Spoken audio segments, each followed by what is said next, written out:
Hey guys, tonight we're stepping into a world where the air tastes faintly of ash. The church bells toll without stopping. And something terrible creeps silently through the streets, something no one can see, no one can explain, and no one can escape. You wake in a village that feels slightly off, like a stage set for a play that's already in motion. But you've missed the opening act. The baker hasn't opened his shutters. The children aren't singing. And the dogs, strangely quiet. Welcome to the first whispers of the Black Death. You probably won't survive this. So, before you get comfortable, take a moment to like the video and subscribe, but only if you genuinely enjoy what I do here. And let me know in the comments where you're listening from and what time it is for you. Midnight in Madrid, 2 a.m. in Toronto. Now, dim the lights, maybe turn on a fan for that soft background and let's ease into tonight's journey together. You trudge into the village square just as the priest finishes a prayer over a child's body wrapped in wool and laid under an elm tree. There's no time for a burial yet. The churchyard is full. Everyone is moving slightly faster than they did yesterday, but not too fast. Not like panic. Not yet. You've heard rumors, a sickness from the east. They say it began in the ports of Kaffa, carried on Geno's ships. Others mutter it came with merchants on the Silk Road. Either way, it's here now. Not in theory, in person. The first thing you notice isn't the death. It's the smell. Not of rot that will come later, but of something oily and burned, like herbs singed in a fire. People are lighting juniper branches and swinging brass censers through their homes, hoping to clean the air. Because bad smells mean bad air, and bad air means death. That's just how it works, right? Mainstream historians will tell you the Black Death first arrived in Europe in 1347, with ships docking in Sicily. But the people living through it don't care about origin points. They care about the boy down the lane who suddenly coughed blood into his porridge, or the stable master who died mid-step, pitchfork still in hand.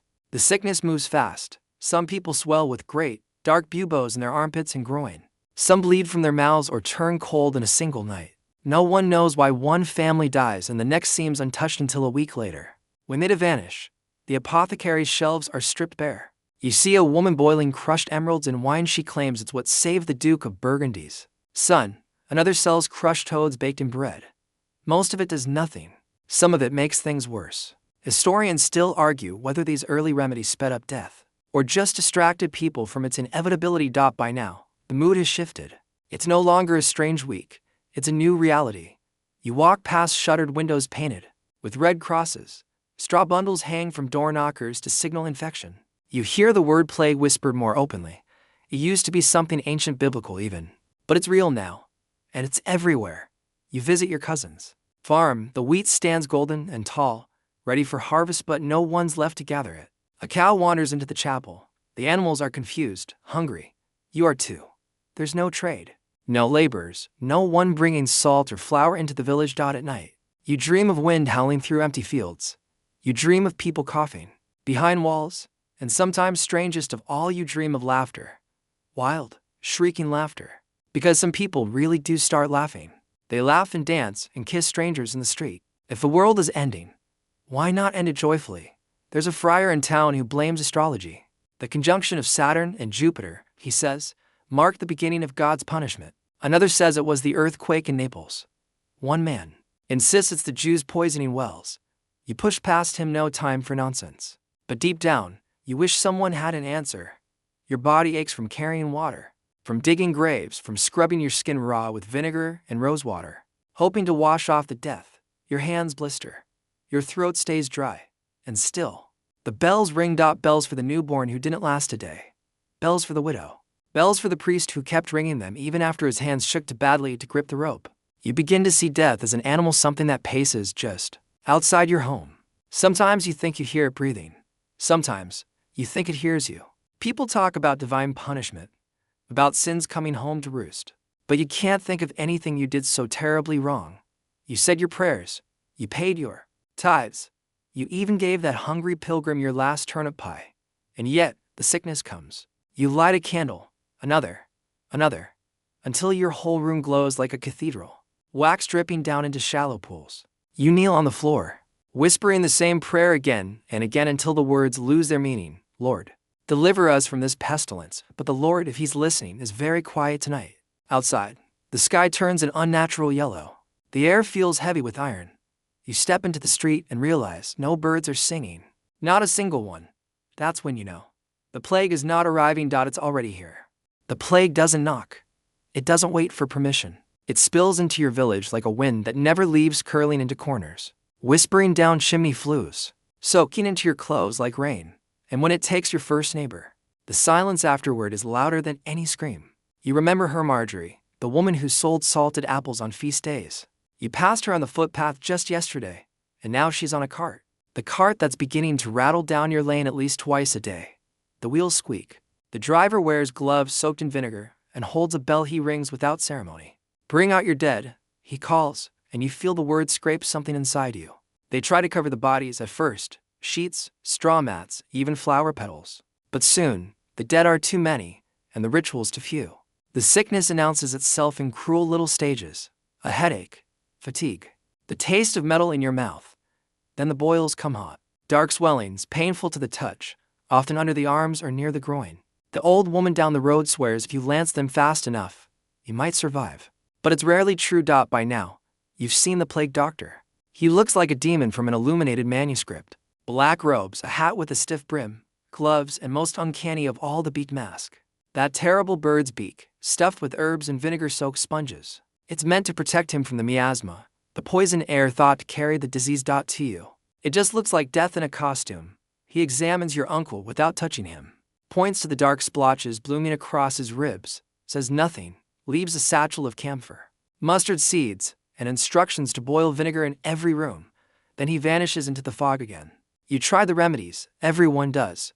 You chew raw garlic until your teeth ache. You hang lavender on the rafters. One widow rubs crushed sapphire on her chest and says she feels lighter. She dies the next morning. You hear tales of more outrageous cures. In Avignon, rumor has it the Pope sat between two giant fires to purify the air. In Milan, entire households are bricked up inside their homes, alive or not. And in some places, they try bloodletting. A lot of bloodletting. Historians still argue whether any of these methods slow the spread even slightly. Some say the plague was 3 diseases in one: bubonic, pneumonic, and septicemic. Others believe it wasn't Yersinia pestis at all, but something nastier. Something that moved too fast, killed too efficiently. There's no consensus. What you know is this. One day someone is joking about their boil like it's a rash, and by sunrise, their bed is soaked with blood. You start burning rosemary on the hearth, not for healing, just for the smell, just to cover what the sickness leaves behind. And still, the cart rolls on. You try to avoid looking, but one morning, the cart creaks to a halt outside your home. Your sister is pale and coughing. You want to believe it's just a chill, maybe something she ate. You sit beside her and hold her hand all night, whispering stories. She laughs at one of them, something about a dancing bear in Toulouse. By dawn, her eyes are glass. You help carry her to the cart. The man gives you a small nod, his mask dipping slightly in thanks or maybe apology. You go back inside. You don't cry. There's no time. In the town square, people are drawing chalk circles. Inside the circles are children sent there by desperate parents, who hope the lines will somehow ward off death. They eat bread soaked in vinegar. They wear red coral and swallow pearls. You walk past them. You can't look too long. There's a friar in your village who still visits the sick. He carries a wooden cross and murmurs blessings, even when people cough blood in his face. You ask why he does it, and he shrugs. If I'm to die, he says, I'd rather die with purpose. You think about that a lot. The church bells start to falter. There's no one left to ring them. Some nights, you hear only silence. Other nights, you hear wailing. Not from one person, from a dozen. A collective grief that rises and falls like waves. You try to sleep through it, but sleep feels different now. Not rest, just a brief pause between losses. You notice changes in the animals. Dogs without masters roam in quiet packs. Cats disappear, blamed for the plague by some. In truth, their deaths probably make the rat problem worse. Chickens stop laying. Even the bees seem disoriented. You tell yourself it'll pass. You tell yourself there are always worse winters. But when you wake to find frost in July, and to more homes abandoned in the night, even your optimism begins to crack. The doctor doesn't return. His mask was seen hanging on a fence post 3 towns over. No one knows who took it off or why. You take to carrying a small pouch of herbs around your neck.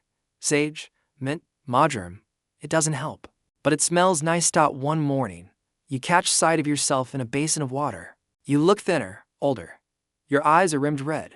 You haven't changed your tunic in 3 days. And still, you go outside. Still, you fetch water. Still, you wait. For what?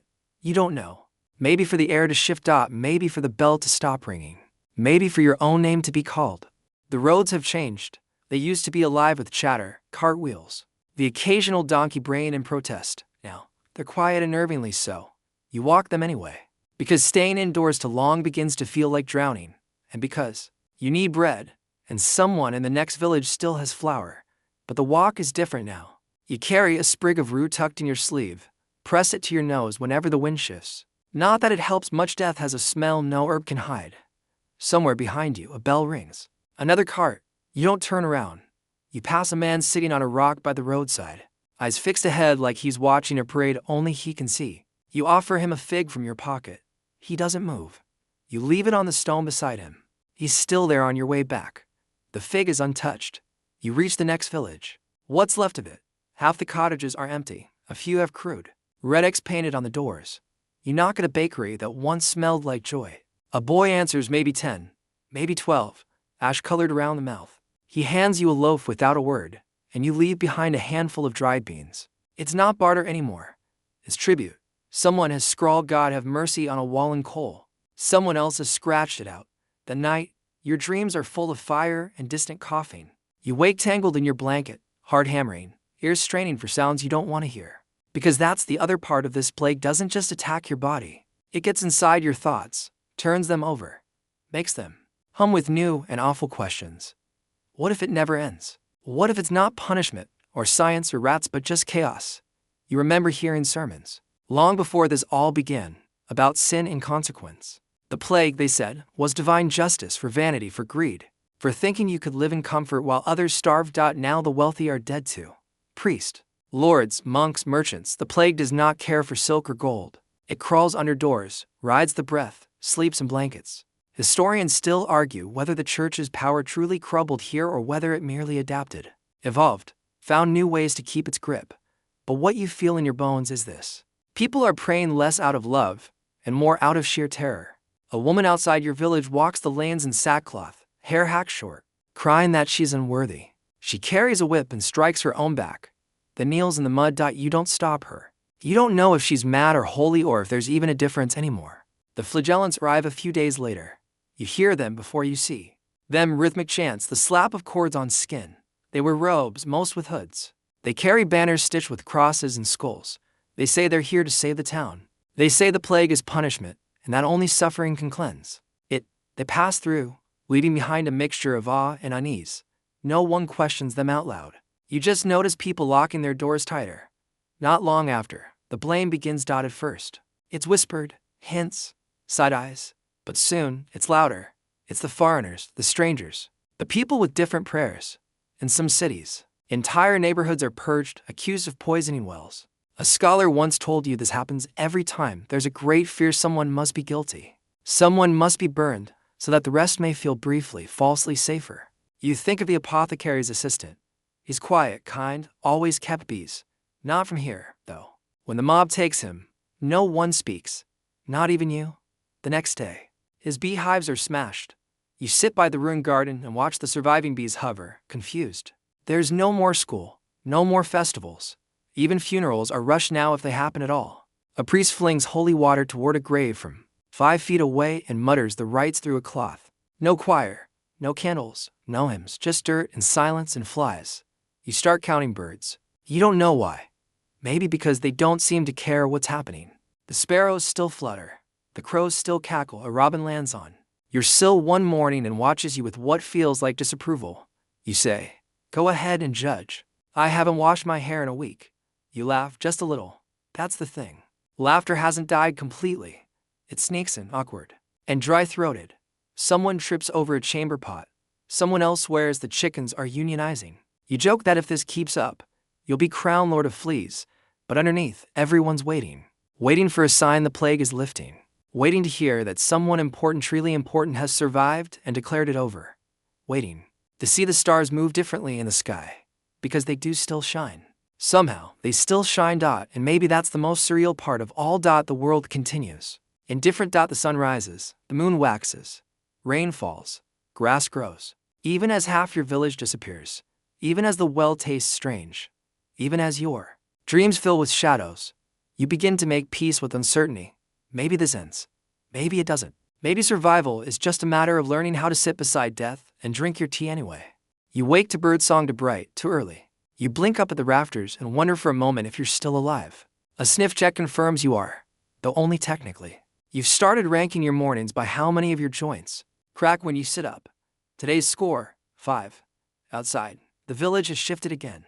Not just in who's missing though, that number grows quietly by the day, but in how people move. Or don't. You used to exchange waves, greetings, the occasional sarcastic prayer for rain.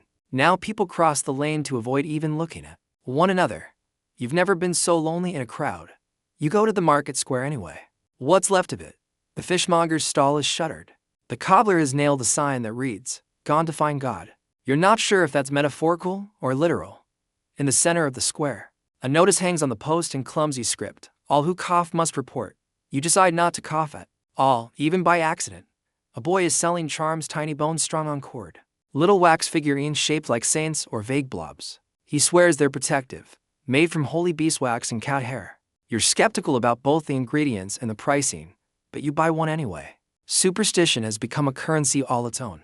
That afternoon, your neighbor dies. You hear the family wailing, then silence. Then the sound of shovels. You don't offer to help. You're not brave enough to be near them. And you're not cold enough to pretend you didn't hear. Later, they come by with food. Not out of generosity, they're trying to give away everything. The neighbor touched. You accept a sack of dried lentils, even though you'll never eat them. The house stands empty by dusk. But that night, a candle burns in the window. You don't know who lit it. There are fewer cats around.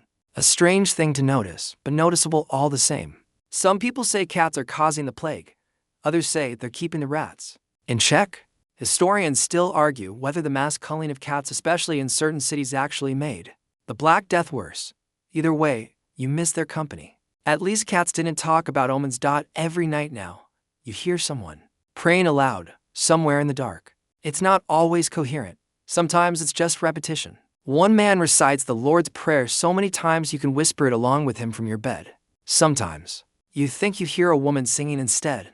Something soft and wordless. A lullaby for no one. You dream about ships again. They're docked at a port, sails down, but no one comes ashore.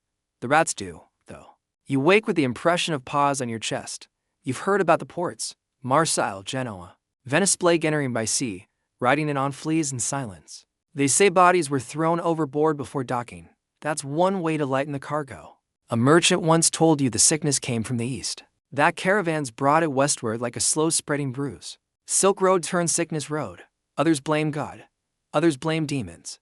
You just blame bad luck. One day, you find a bundle of herbs nailed to your door. Sage, lavender, and something else unfamiliar. Spiky. You leave it up. No one admits to placing it. Later, you learn it's a sign of favor, or maybe protection. Or maybe someone thought you'd gone under and wanted to speed along your soul's journey. Either way, it smells better than the house. Inside, you start organizing things. Sorting beans by size. Sweeping corners you've ignored for years. Folding your linens in neat stacks. It's not for guests no one visits anymore. It's just something to do. There's strange comfort in order, when the world outside has none. You've started writing things down. Not deep thoughts or letters, just list. Names of people who are still alive. Places where the bread still rises. Dates of last rains. Sometimes you even add a joke. Found a beetle in the flour again. Still not worse than Jeffrey's bread. You wonder if someone will find your notes one day. Whether they'll think you were wise or just bored. You hope they'll at least laugh at the beetle line. There's a knock on the door one evening. You freeze. It's not fear of bandits, that was the old worry. Quaint by comparison. It's fear of contact, fear of breath, fear of questions like, are you feeling warm, or have you noticed a smell? But it's only a messenger. A child in dusty clothes, bearing news the abbey has opened its gates again. Not to help, to quarantine. Monks who've taken vows to avoid contact with the outside world are now being asked to tend the sick. Irony rolls in like thunder. You remember Brother Matthias, who used to scold you for hiding sweets during Lent. He's probably elbow deep in linens now, praying between every breath. You wonder if he regrets his career choice. Word spreads that some towns are recovering. Far-off places where the air smells of rosemary and the death carts no longer roll. You picture these places, like islands floating above the plague, glowing faintly with hope. You want to believe in them. You need to. Historians still debate whether the plague ever really ended or just shifted shapes. Some say it mutated. Others think it slinked into the background like a wolf waiting for dusk. What you know is that one morning, you notice something strange. Someone is whistling. It's not even a good tune. A bit off-key, uneven. Possibly made up on the spot, but it's unmistakably cheerful. And something about it pulls at the ribs of your chest. The next day, two people are arguing. Loudly. Passionately. You smile. Arguing means energy. Arguing means life. And the day after that, someone sneezes, and no one runs. It's not over. Not yet. But it's different. The fear is still there, tucked under every step. But so is a new thing. Soft and stubborn. Endurance. You decide to visit the church, even though you haven't in weeks. Not because you suddenly feel pious or brave, but because you want to see if it's still standing. The bell hasn't rung in days, maybe weeks. Time is soup now, as your cousin used to say, back when you had a cousin. You shuffle toward the chapel down the rutted lane, sidestepping where the dirt turns slick with yesterday's rain. No one else is heading that way. Not even the barefoot pilgrim who used to walk circles around the cemetery muttering about visions. He vanished last Wednesday, or maybe last month. The doors are open, hanging a bit crooked like they've been yanked hard too many times. Inside, it's darker than it should be. The candle stubs burn low and bent. A woman sitting in the front pew, eyes closed, fingers drumming silently against her knee. You don't ask her for a prayer. You just sit in the silence. You notice how loud your own breath is. There's dust on the altar cloth, and a faded stain near the font. That might be wine, or not. You don't ask questions these days you don't want the answers to. You stay there a long time, long enough for your back to ache. When you leave, you feel no holier, but slightly less hollow. That counts for something. That night, you dream you're digging. Not a grave this time, just a hole. The kind of aimless digging kids do in summer, with no plan, no ending. Dirt piles beside you, and as you dig, you uncover things: a shoe, a coin, a cracked jawbone with teeth still set. You keep digging anyway. Back in waking life, the plague starts changing shape, not less deadly, just more erratic. Some die in hours, others hang on for weeks. The swellings sometimes vanish, only to return worse. And there are rumors now of a new symptom: delirium. People wandering into fields and stripping off clothes, shouting at invisible horses. You keep your clothes on and stay indoors. Most days, that's enough to count as a win. You've begun seeing robed men again, flagellants. They call themselves barefoot, grim, chanting as they pass through town, beating themselves with cords and sticks. You catch a glimpse of their backs, red, raw, streaked like old meat. It's unsettling, but mesmerizing. They believe the plague is punishment for sin, and pain is the only answer. Some towns welcome them. Others lock their gates. Historians still argue whether the flagellants helped spread the plague, or simply made people feel better by looking even worse. You don't join them, but you do wonder if screaming into the wind might help a little. One afternoon, you overhear two farmers debating where to flee next. One's heard there's less plague inland. The other swears the coast is cleaner. You want to ask, cleaner than what? But hold your tongue. The truth is, running rarely works. People leave, people carry. The sickness seems to know the routes better than the merchants. Still, the idea of movement is tempting. At least it feels like doing something. So you clean your shoes, just in case. Meanwhile, the gravediggers have started working at night. Partly because there's less risk of confrontation no one wants to admit. How many bodies are being moved? Partly because the heat makes the work unbearable in daylight. You spot them sometimes. Shadows in the torchlight, wheeling carts with what looks like sacks of grain. You know better. One of them nods at you as you pass. You nod back. You've run out of words for death. A merchant comes through. The first in weeks. He's gone. Wrapped in scarves, eyes wide like a hunted rabbit. He carries a cart with dried fruits, honey, a few scraps of cloth. You buy a strip of blue wool. You don't need it, but it feels like proof the world still spins. He tells you about another town, where no one is left but a goat and a bell tower. That rings itself. You nod, as though this makes sense. And then a strange thing happens, a wedding. Two people both widowed, both very much alive, decide to marry. No feast, no choir, just a shaky priest and some half-melted candles. You're invited, mostly because you own the least moldy loaf of bread in town. You bring it, awkwardly wrapped in cloth, and place it on the makeshift altar like an offering. There's laughter at the wedding. Honest, surprised laughter. Someone even plays a lute badly. But still, for a moment, you forget the walls outside are crumbling. For a moment, it smells like rosemary again. Historians debate whether the Black Death changed love. Some say it made people marry faster, as if stealing joy before it vanished. Others think it fractured relationships, made everyone wary of contact. You don't know what's true, but you do know. Something about witnessing a vow during a plague feels like defiance in its purest form. You return home with crumbs on your sleeve and a flicker in your chest that might, just might, be hope. The next morning, your neighbor paints his door. Not to signal infection, those marks are usually made by others, but just because he found a jar of pigment in the attic.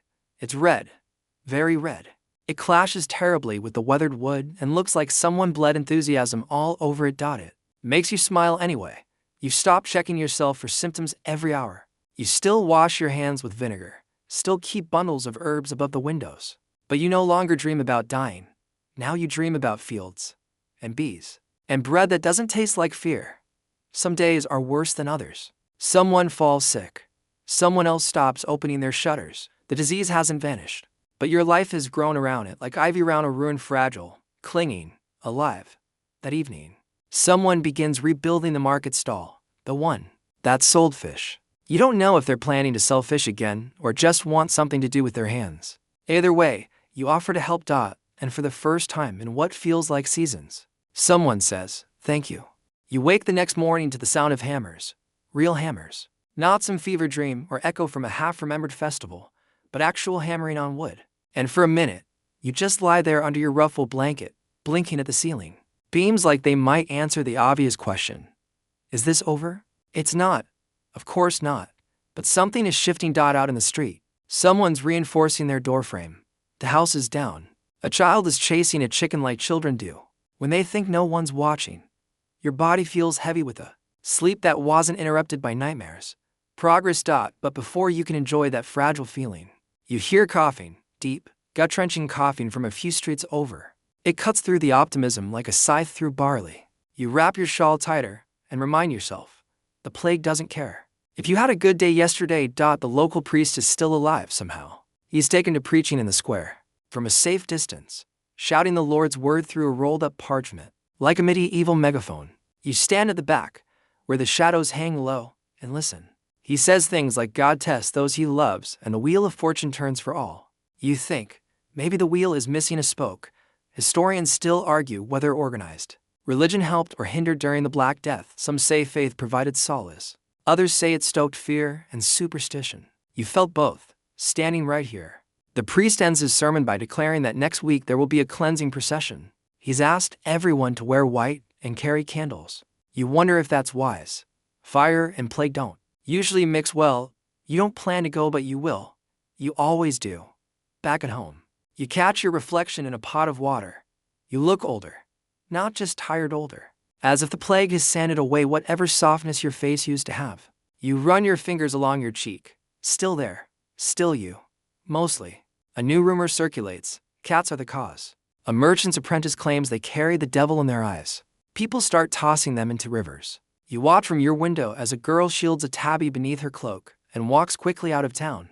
It doesn't make sense, but nothing does anymore. Logic is a luxury, like soap or fruit. You remember your uncle's theory from before he passed. He was convinced the plague was carried on a cursed wind from the east. A miasma, he'd said. A rattan breeze that whispers death. That night you swore you heard the wind murmur your name. You don't mention this to anyone. Scholars, centuries later, will link the spread to fleas on rats, carried through trade routes, sealed inside ships. But right now, it could just as easily be bad thoughts or sour milk or the wrong kind of cloud. Still, you find yourself opening the shutters more often, letting in the air just in case. You pass by the tailor's shop. It's boarded up, but someone's carved still here into the wood. You run your fingers over the grooves. Hope is bad penmanship, but it gets the job done. Later that week, a small band of musicians sets up on the edge of town. 2 lutes, a rebec, and a boy with a bell. They play something that might have been a love song once, though now it sounds more like a lullaby for the end of the world. A handful of people gather to listen, spaced out, cautious but present. You close your eyes. The music buzzes in your ribs. You don't clap, but you smile. That's enough. That same night, your neighbor, yes, red door neighbor, brings you soup. Just appears with it, no fanfare. Lentils, garlic, and something slightly crunchy. You don't question. You eat it anyway. Sharing food feels like sorcery now. Real, old-world magic. You wonder if this is what saints felt like when their bread multiplied. A week later, someone starts ringing the church bell again. Not for funerals this time, just once at sunset, like a heartbeat reminding everyone, still here, still here, still here. You develop a habit of walking to the hill at twilight. Not far, just enough to see the outline of the town from above. It's smaller than you remembered, bent at odd angles, but flickering with signs of life, candles in windows, smoke from ovens, a couple of kids arguing over who owns a spoon. And once, you swear, you see a couple dancing in a courtyard. No music, just the rhythm of being alive. There's a theory one. Some modern scholars entertain that trauma doesn't just scar a population, it reshapes how people think about time. You understand this in your bones now. They stretch, collapse, vanish. A week might be a moment, or a mountain. You no longer keep track, but you do start to write things down. Scraps, mostly. What the soup tasted like, how the air smelled after, the rain, that one weird dream about the talking hedgehog in a bishop's hat. You're not sure who it's for. Maybe the you of next week, maybe the future, maybe just the wind. You begin to find comfort in small patterns. Bread every third day, candle trimmed at dawn, a rock placed on the doorstep to mark another day. Survive. The procession finally happens. It's quieter than expected. No fire, just white-robed figures humming under their breath and the shuffle of feet on stone. You don't join them, but you watch. A little girl drops her candle. Her father lights it again. They walk on. When they pass your house, someone presses a flower through your window grate, a blue one.